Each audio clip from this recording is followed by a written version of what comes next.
오늘 말씀 이제 같이 살펴보도록 하겠습니다. 옛날 어느 나라의 임금이 딸 공주의 이제 시집, 결혼 정년기에 대해서 시집을 보내게 됐습니다. 누구한테 보낼까? 그래, 제일 용감한 남자한테 보내야 되겠다 하고는 공고를 했습니다. 가장 용감한 사내에게 내 딸 공주를 주겠다.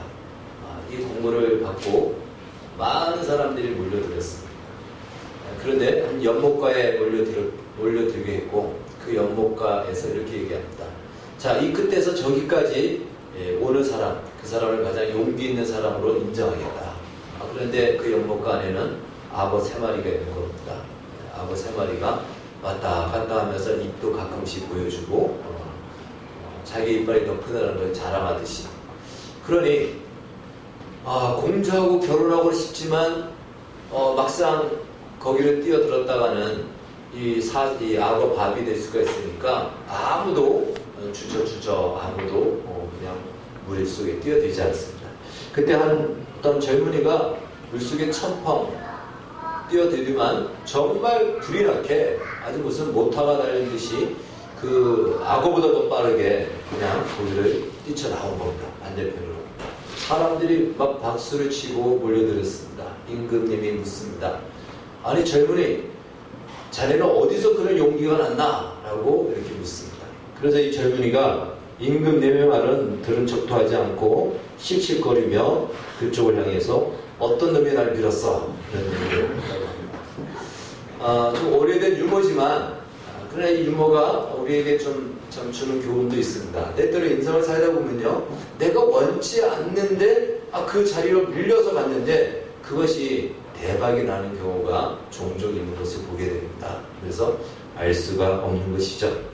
오늘 이 이야기의 청년은 어떤 놈이 날 밀었어 하고 분노와 원망에 하마터면 내가 죽을 뻔했다 이거죠.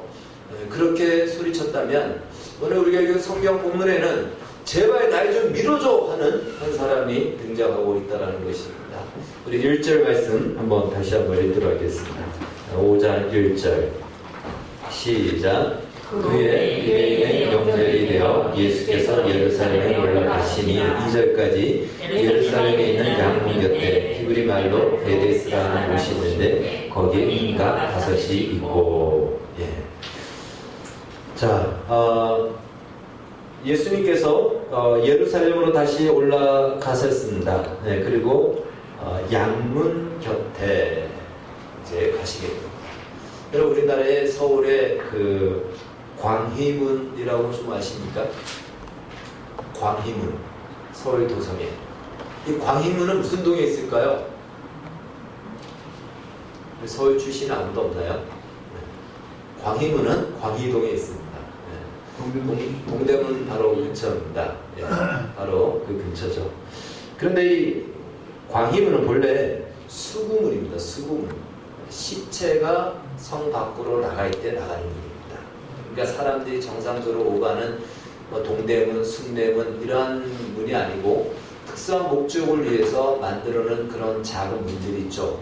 북문 하면은 오물이 나가는 문. 그러듯이 광희문이 그러한 문이라고 합니다. 그러듯이 성에는 그렇게 목적을 따라서 문을 만들어 놓는데 오늘 성경에 보니까 양문이 나와요. 이 양문이 무엇일까? 말 그대로 양이 들어오는 문이에요. 유대인들은 제사를 드릴 때 가장 많이 쓰는 제문이 양입니다. 그래서 양을 밖에서 데리고 들어오는데 그 양을 데리고 들어오는 문, 사람들하고 같이 들어오면 안 되죠. 그래서 양만 데리고 오는 문을 양문이라고 합니다. 그 양문을 열고 들어오면 바로 성전이 그 앞에 있게 되고 그 근처에 베데스다 연못이 놓여져 있습니다. 그리고 그 연못 옆에는 행각 5개가 있다. 오늘 성경은 그렇게 얘기합니다. 이 행각은 우리말로 하면 정자와 같은 것이다 이렇게 볼 수 있습니다. 그리고 그 행각 안에는 각종 많은 병자들이 그 안에 몰려 있다라고 성경은 소개를 하고 있습니다. 혹시 저한테 목사님 갔다 와봤습니까? 이렇게 물어보시지 마십시오. 제가 아직 예루살렘에는 가지 않았습니다. 성경에 나와 있는 대로 이야기할 뿐입니다. 자, 근데 그 안에 있는 병자를 오늘 요한은 소개하기를 여러 병자가 없지만 특별히 언급을 한 병자들이 있습니다. 첫 번째는 맹인이다. 맹인 알죠? 눈에 보이지 않는 사람. 그리고 다리 저는 사람이다. 다리를 저는 사람이에요. 그러니까 빨리 걷지를 못하고 걷기가 힘든 사람이죠. 뿐만 아니라 혈기 마른 자. 이 혈기 마른 자는 성경에 보면 자주 나오는데 피가 말랐다라는 거죠. 이 피가 말랐다는 것은 피가 통하지 않는다라는 것입니다. 어떤 분은 백혈병이라고 얘기도 하는데 피가 통하지 않으면 온몸의 신경과 근육이 다 죽게 됩니다. 그래서 근육이 마비가 되는 것이죠. 그리고 오늘 본문의 주인공처럼 등장하는 한 인물 38년 된 병자. 그가 누워있었다. 그래서 그는 중풍병이다라고 그렇게 추측할 수가 있습니다. 자, 그런 사람들로만 오늘 소개되고 있습니다. 이 병자들이 왜 여기에 이렇게 몰려 있었을까? 3절, 4절 말씀 같이 읽겠습니다. 시작. 그 안에 많은 병자, 맹인, 다리 저는 사람, 혈기 많은 사람들이 누워 물의 움직임을 기다리니 이는 천사가 가끔 곳에 내려와 물을 움직이게 하는데 움직인 후에 먼저 들어가는 자는 어떤 병이 걸렸든지 낫게 되밀어라. 베데스다라는 연못이 있었는데 가끔씩 그 연못에 천사가 내려오는 겁니다. 근데 천사가 내려오면 우리의 눈으로 보이는 것이 아니고 사람들의 눈에 보이는 것이 아니고 물이 그냥 하면서 이 물 뭔가 이렇게 물 이량이 일어나고 물이 막 동한다라는 거예요. 그러면 천사가 지금 왔구나 하고는 그 물이 동료가 일어나는 것이 끝나기 전 점점 사그라들지 않습니까? 물 이량이 작아지죠. 그 전에 그 물 안으로 입수하면 어떤 병을 걸렸든지 그 병자가 낫더라. 그래서 이 소문을 듣고 전국에 있는 병자들이 한번 치료받고 병이 낫기를 원해서 여기에 다 몰려드는 것입니다. 그래서 오늘 본문이 그렇게 소개하고 있습니다. 오늘 예수님께서 그러한 병자 중에 38년 된 병자를 찾아갑니다. 가서 이렇게 묻습니다. 내가 나쁘지 않느냐? 낫기 원하느냐? 이걸 물어보는 거죠. 그때 이 병자가 얘기합니다. 네, 낫기를 원합니다. 그런데 그 표현을 어떻게 하냐면 물이 동할 때에 물이 움직일 때에 저 안에 들어가야 되는데 내가 들어가기 전에 다른 사람이 왜 이 사람은 중풍병자니까요. 다른 사람이 들어가기 때문에 겨우 기어서 가는데 이미 그 시간이 늦죠. 그러다 보니까 다른 사람이 먼저 들어갑니다. 정말 나를 밀어줄 사람이 나에게는 필요합니다. 언제 내려올지 모르니까요. 1년에 한 번일 수도 있고요. 2년에 한 번일 수도 있기 때문에 그냥 가족이 옆에 있을 수는 없는 거예요. 그리고 낮에 내릴 수도 있고 저녁에 내릴 수도 있고 밤에 내릴 수도 있습니다. 언제 내려올지 모르기 때문에 그냥 거기서 살아야 되는 거예요. 그런데 나를 밀어줄 사람이 없어서 내가 계속 이렇게 누워있고 이 병에 걸려있습니다. 라고 이렇게 이야기를 합니다. 그런데 오늘 성경에 요한이 기록한 그 병자들은요, 보면은 다 그런 사람들이에요. 맹인은 보지 못하는 사람이에요. 물이 동하는 것이 봐야 되는데 보지 못하니까 야, 물이 지금 동한다, 천사가 내려왔다라는 말을 듣고 움직여야 되니 이 사람은 항상 늦을 수밖에 없죠. 그리고 안 가르쳐 줄 수도 있고, 그래 당연히 갈 수 없고. 다리 저는 사람 마찬가지죠. 우리 중에 다리 불편한 분들 몇 분 계시지 않습니까? 10m를 가는데 2, 3천원 갈 거리를 그냥 몇 분이 걸리죠. 당연히 들어갈 수가 없습니다. 중풍병자, 혈기 마른 자 다 마찬가지입니다. 근육이 마비돼서 걷지를 못하는 거예요. 누군가가 들어서 던져주지 않고서는 자발적으로 자기의 힘으로는 들어갈 수 없는 사람들인 것입니다. 그래서 이 38년 된 병자 역시도 자신의 도움이 될 사람은 나를 밀어줄 사람, 이것이 이 병자가 기대하는 요구입니다. 저 물이 동할 때에 나를 밀어줄 사람, 예수님에게 어쩌면 그걸 요구하는 것이죠. 당신이 나를 좀 밀어주십시오. 저 물이 움직일 때 나를 좀 저기다 던져놓아 주십시오. 이것이 이 병자가 요구하는 기대요, 또 그의 꿈이고 소망인 것입니다. 그런데 오늘 이 본문을 자세히 보면요, 사도 요한이 기록하는데 상당히 의도적으로 이것을 이 5장에 기록하고 있다는 사실입니다. 지난 시간에 우리가 사마리아 여인에 대해서 살펴봤지 않습니까? 사마리아 여인도 예수님이 사마리아 땅에 우연히 간 것 같지만 우연을 가장한 무엇이죠? 필연이죠. 목적을 갖고 거기에 가신 겁니다. 왜요? 거기에는 사마리아의 수가성의 한 여인, 그 여인을 찾으러 거기까지 가신 것이죠. 이것은 요한복음 1장에 나와 있는 대로 어둠이 빛을 거부하여 그 어둠을 뚫고 들어오셔서 우리를 어둠 밖으로 끄집어내신 예수님, 하나님의 그 사랑과 하나님의 구원의 역사를 보여주는 첫 번째 사건이 바로 요한복음 4장에 나오는 수가성 여인을 만난 사건이었다라고 했습니다.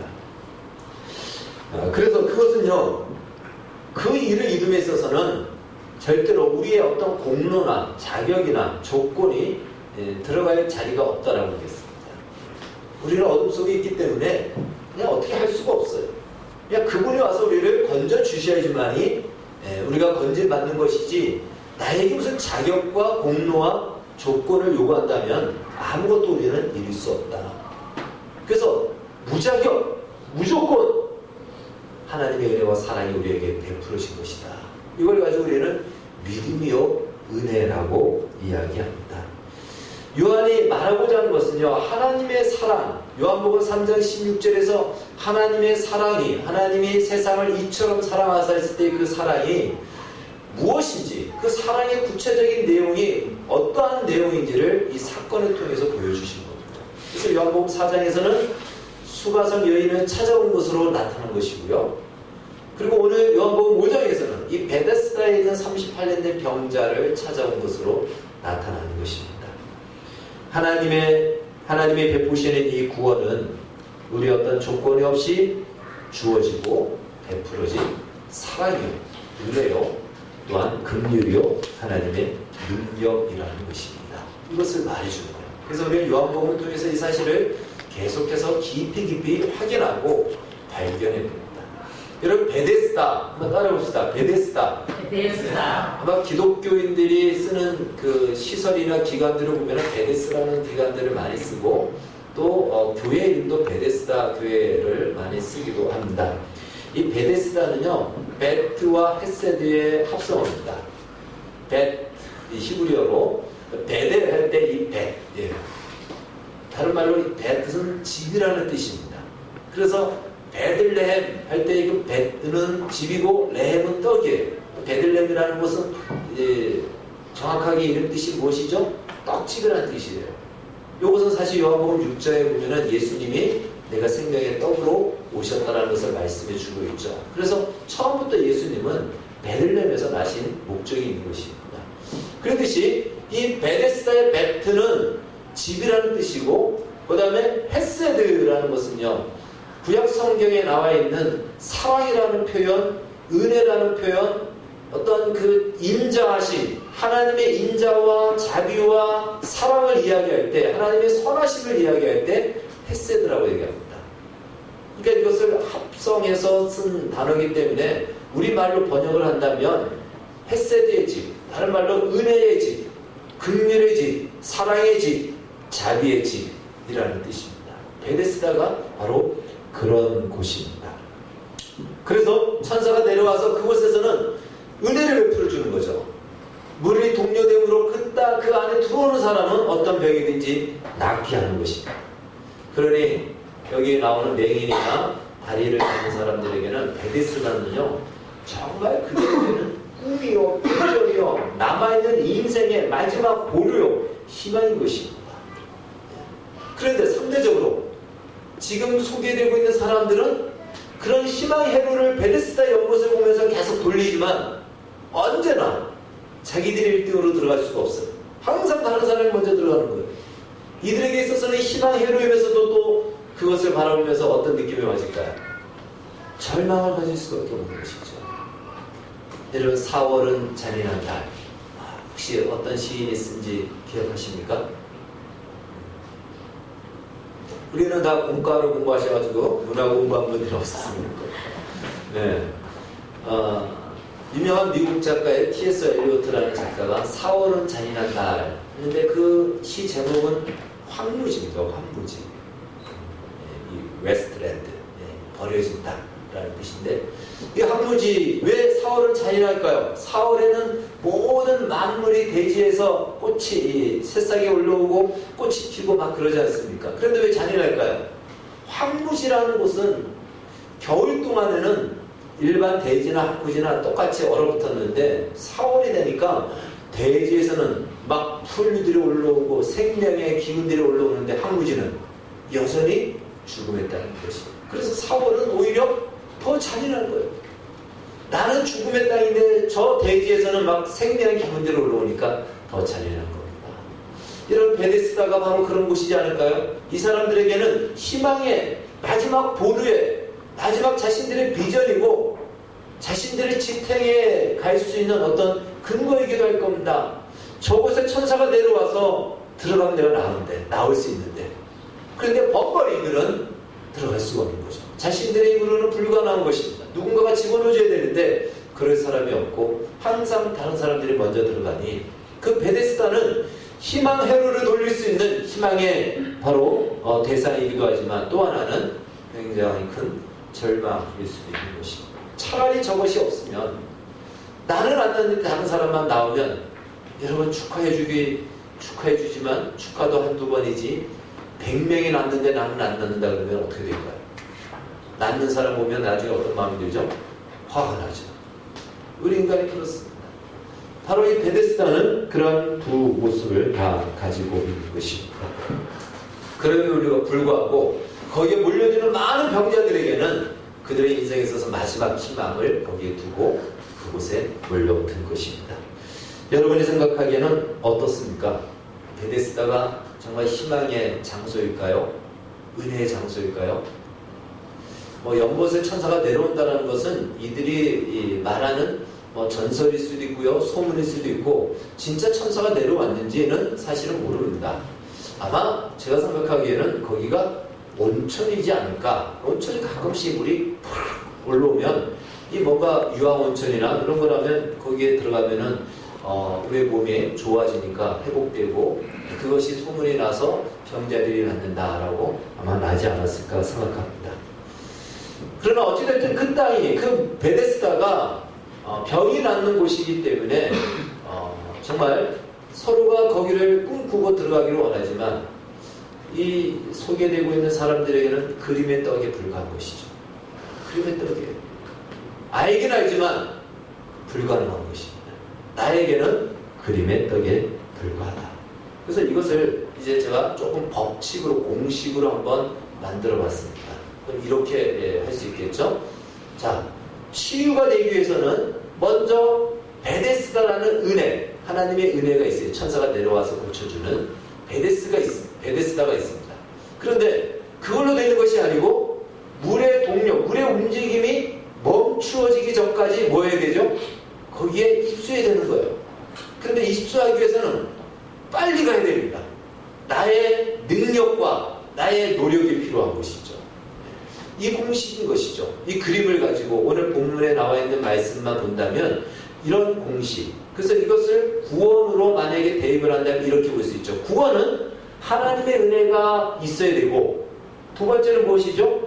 나의 능력과 노력이 있어야 되는, 다른 말로 행위와 율법이라고 얘기할 수 있습니다. 이 두 가지가 합해져야지만이 구원이 이루어진다. 이러한 논리가 나오는 거예요. 여러분, 그런데 사람들이요, 이걸 굉장히 좋아합니다. 지금의 이 논리를 아주 좋아합니다. 하나님의 은혜도 있어야 되겠지만 100% 하나님의 은혜로 다 되는 것이 아니고, 사람도 어느 정도 노력하고 기여하고 어느 정도 좀 그럴 만한 자격이 있어야 되지 않냐. 그냥 은혜로 다 된다면, 정말 선하게나 다 된다면, 저렇게 악질도 된다면 그게 좀 아니지 않냐. 그래서 사람들은요, 이 공식을 아주 좋아합니다. 이 공식, 이것을 가지고 전도를 하고, 이것을 가지고 복음을 전하고, 이것을 가지고 가르치면요, 굉장히 사람들이 반응을 잘하고 열심을 내고요, 또 충성, 헌신, 봉사를 많이 합니다. 왜요? 하나님의 은혜를 부정하는 것이 아니에요. 그러나 은혜도 있지만 나의 노력도 필요하다라고 얘기하는 겁니다. 여러분, 이것은 구원에 대한 얘기예요. 구원에 대한 얘기. 그런데 이것은 사실은 잘못된 교리인 것입니다. 저렇게 되면 저 은혜는 반쪽 반쪽짜리 은혜밖에 안 되는 거죠. 네. 은혜만으로 아무것도 이룰 수 없는 거예요. 결국은 거기에 무엇이 필요하죠?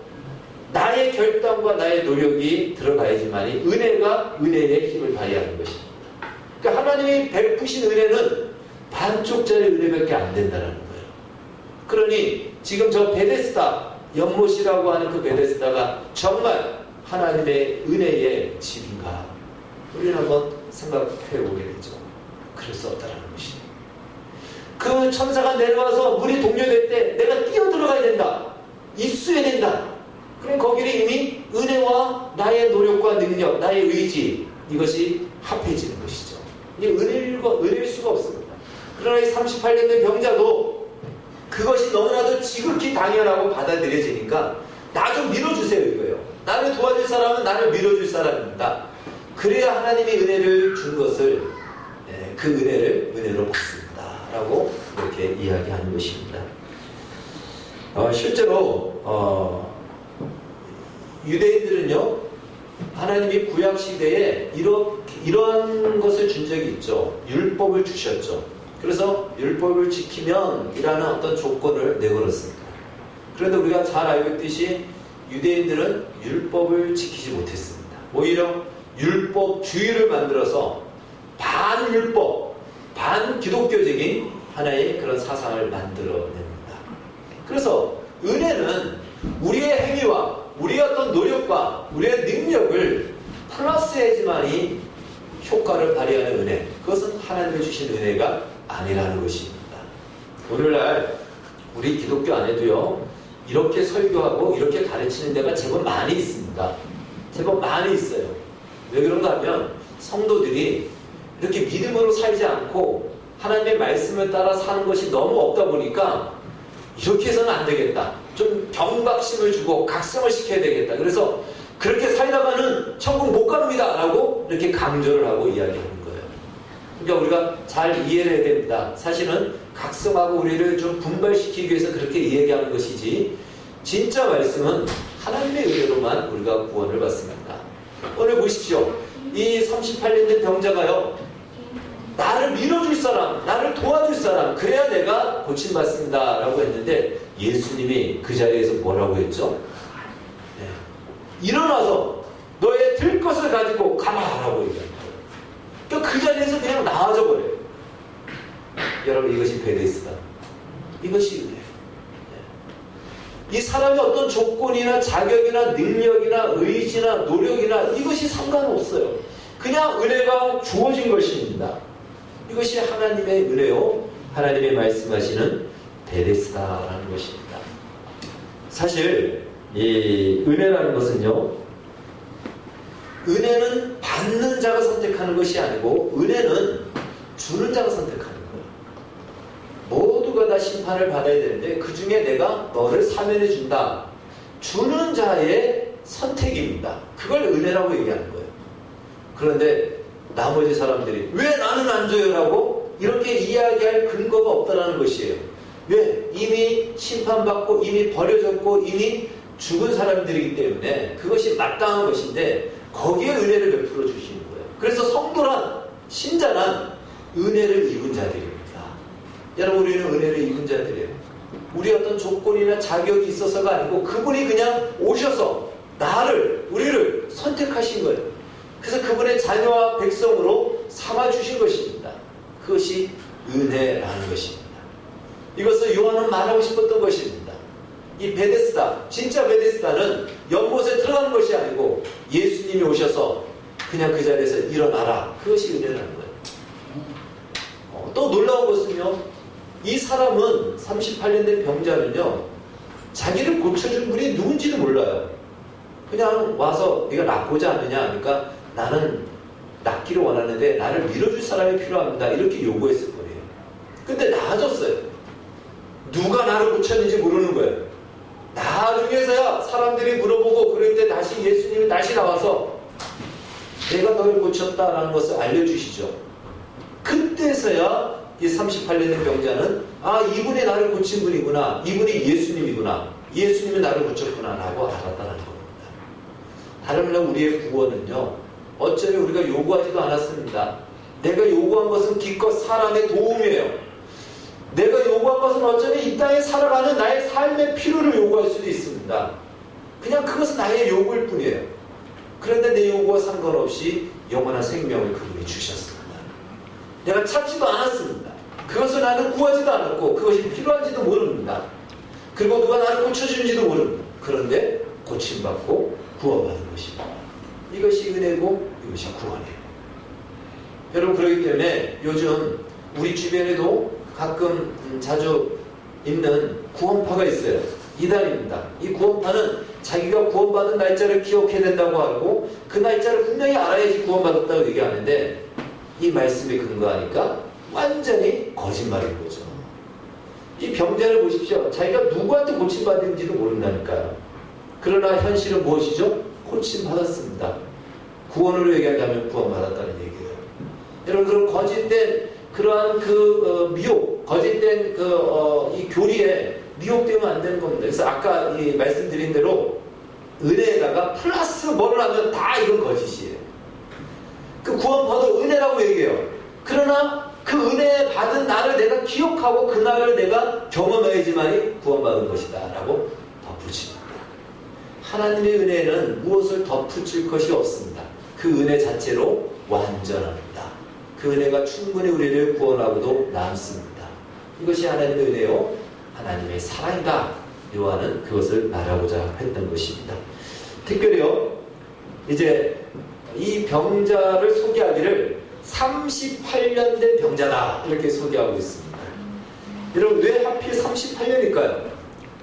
성경에 나오는 숫자가 모든 것은 다 그렇지는 않지만 숫자에는 상당히 상징적인 어떤 의미, 암호가 있다는 사실입니다. 모든 걸 다 그렇게 해석할 건 아니지만 어떤 의미가 그 안에 담겨져 있는 숫자가 성경에는 제법 많이 나옵니다. 여기에 나오는 38도 아마 그런 것 중에 하나일 수 있습니다. 여러분, 38년 혹은 38 하면은 딱 생각나는 것이 있습니까? 이것이 생각난다면 신학교를 당장 가야 됩니다. 근데 혹시 38 강택 이게 생각나면 안 되는 거예요. 모르시는데 제가 알려줘서 타락시키는지 모르겠습니다. 여러분, 이스라엘 백성들이 구약에 보면 출애굽을 합니다. 출애굽을 해가지고 한 달 만에 시내산에 도착합니다. 그래서 시내산에서 율법을 받고 1년 1개월을 거기서 머무르게 됩니다. 그리고는 다시 이동을 해서 가데스 바네아라는 곳에 가게 됩니다. 그러니까 이제 그곳은 가나안 땅 바로 밑이에요. 그냥 글로 올라가면은 이제 가나안 땅이 되는 겁니다. 그런데 정탐꾼을 보내보자. 실제로 우리가 가야 될 땅이 어떤 땅인지 한번 알아보자 해서 12명의 정탐꾼을 보냅니다. 12명이 가서 정탐하고 와서 보고하기를 10명을 이렇게 얘기해요. 가나안 땅에 가보니까 거기는 네피림이 살고 있다. 여러분, 네피림은 거인들을 얘기하는 거예요. 막 키가 3m, 4m 이런 사람들이에요. 거인들이 있는데 그들을 보니까 우리는 메뚜기 같더라. 이 게임이 안 되겠다. 도저히 못 들어가겠다. 들어가지 말자. 근데 두 사람, 여호수아와 갈렙은 아니다. 그대로 우리의 밥이다. 하나님이 가라고 했으니까 가면 된다. 하라고 2명이 얘기했지만 10명이 아니라고 얘기하니까 사람들의 마음은 어느 쪽으로 기울어질까요? 부정적인 것에 기울어지죠. 그래서 우리는 못 들어간다라고 거기서 좌절하고 절망합니다. 그때 하나님이 너무너무 화가 나는 거죠. 속상한 거죠. 그래서 너희들은 내가 주기로 한 땅인데 불구하고 왜 못 들어간다고 하느냐? 너희들이 어떻게 애굽에서 나왔느냐? 출애굽을 어떻게 했느냐? 너희 힘으로 했느냐? 아니요. 하나님의 은혜로 출애굽을 했죠. 어떻게 애굽을 나올 수 있습니까? 가나안 땅은 어떻게 들어가죠? 하나님의 은혜로 들어가는 거예요. 환경과 조건을 보고 들어가는 것이 아니라는 것이죠. 그런데 이들은 은혜로 나왔음에도 불구하고 자기들의 힘으로 가나안 땅에 들어가려고 생각하니까 못 들어가겠다는 거예요. 그래서 그들이 그곳에서 광야에서 총 40년을 보내게 되는데 시내산에서 1년, 그 다음에 이동하고 해서 가데스 바네아에서 또 남은 시간, 그래서 2년이 빠집니다. 실제로 광야에서 방황한 시간은 얼마일까요? 38년입니다. 바로 그 38년은요, 자기들의 힘으로 살겠다고, 자기들의 힘으로 능력으로 가나안 땅에 들어가겠다고 했던 시간들이에요. 38년 된 병자는 실제로 38년 된 병자이기도 하지만 누구를 말할까요? 내 힘으로 살겠다, 내 능력으로 살겠다라고 주장하고 있는 이 시대의 모든 불신자들, 혹은 예수를 믿지만 여전히 은혜로 시작했지만 여전히 자기의 힘으로, 자기의 능력으로 뭔가 이룰 수 있고 그래야지 구원을 받는다라고 중간에 착각하고 있는 사람들, 바로 그들이 38년 된 병자인 것입니다. 바로 38년은 그런 의미에서 이것은 오늘 우리에게도 적용되어지는 시간인 것이죠. 근데 주님이 말씀하시는 거예요. 38년이라는 내 힘으로, 나의 어떤 기준으로, 내 능력으로 무엇을 이루고 이룰 수 있다고 생각하는 것은 그 자리에서 다 끝내버리는 것이죠. 그것이 아니라는 것입니다. 그냥 주님의 은혜가 이 38년 된 병자를 고쳤듯이 우리를 구원하게 하신 것입니다. 바로 이것이 오늘 하나님의 은혜, 우리에게 은혜를 베푸신 실상인 것입니다. 한마디로 사람은, 예를 들어서 제가 여러 번 그 비유를 들었는데요. 광화문에 가기 위해서 지도를 가지고 있으면 우리는 갈 수 있다고 생각해요. 지도만 주십시오. 내비만 틀어지면 됩니다. 네. 지도만 있으면 어디든지 다 찾아갑니다. 찾아갈 수 있어요, 없어요? 찾아갈 수 있죠. 그런데 맹인이에요. 소경이에요. 보지 못하는 사람에게 이 지도는 의미가 있습니까, 없습니까? 없다라는 거예요. 오늘 성경에 뭘 얘기합니까? 왜 맹인을 얘기하죠? 왜 다리 저는 자를 얘기하죠? 왜 중풍병자를 얘기합니까? 사람은 뭔가 주어지면 할 수 있다고 생각하지만 우리는 주어져도 할 수 있는 능력이 없는 무력한 존재들이라는 것을 말해주고 있습니다. 하나님의 은혜로만 가능하다는 것을 말해주는 것이죠. 우리는 다 맹인이었습니다. 근데 주님이 우리의 눈을 뜨게 해주셨어요. 눈을 떠보니까 까만색을 알고 빨간색이 보이는 겁니다. 그리고 시간이 지나면서 여러 색깔을 더 구별해서 보게 됩니다.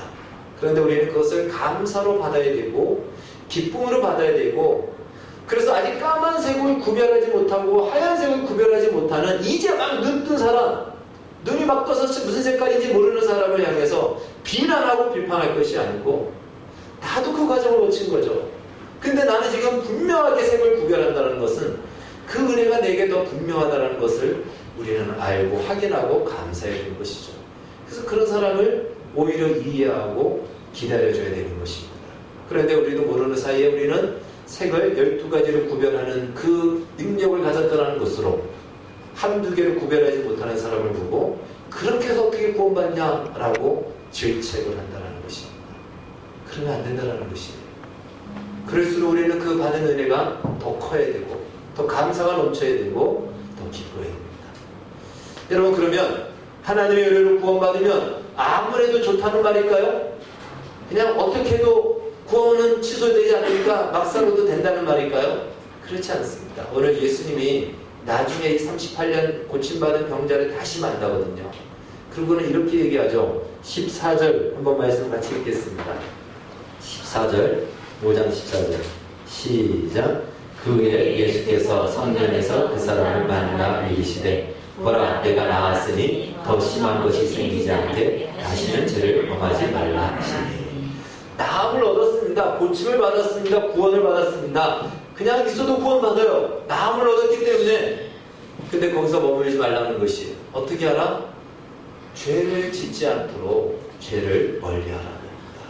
이것은 바로 우리로 하여금 구원받은 우리가 여기서 머물러 있지 말고 거룩한 하나님의 사람으로 자라갈 것을, 성장할 것을, 그것까지가 구원이라는 것을 말씀해 주고 있습니다. 그래서 우리는 구원은 취소되지 않는 확신 속에 있지만 여기서 머물 것이 아니고 내가 하나님의 사람으로 하나님의 말씀을 지키고 죄를 멀리하고 하나님의 백성으로 살아가는 것, 이것이 우리에게 남은 구원의 영역이라는 사실 기억하셔서 하나님의 은혜가 마침내 우리의 구원의 완성까지 이르게 하는 힘이 되고 능력이 되고 그것이 우리 통해서 증거되어지는 그 은혜가 있기를, 그 모든 부르심을 쫓아가기를 주의 이름으로 축원합니다. 기도하겠습니다. 하나님 아버지 감사합니다. 우리에게 베푸신 하나님의 은혜와 사랑 완벽하고 완전합니다.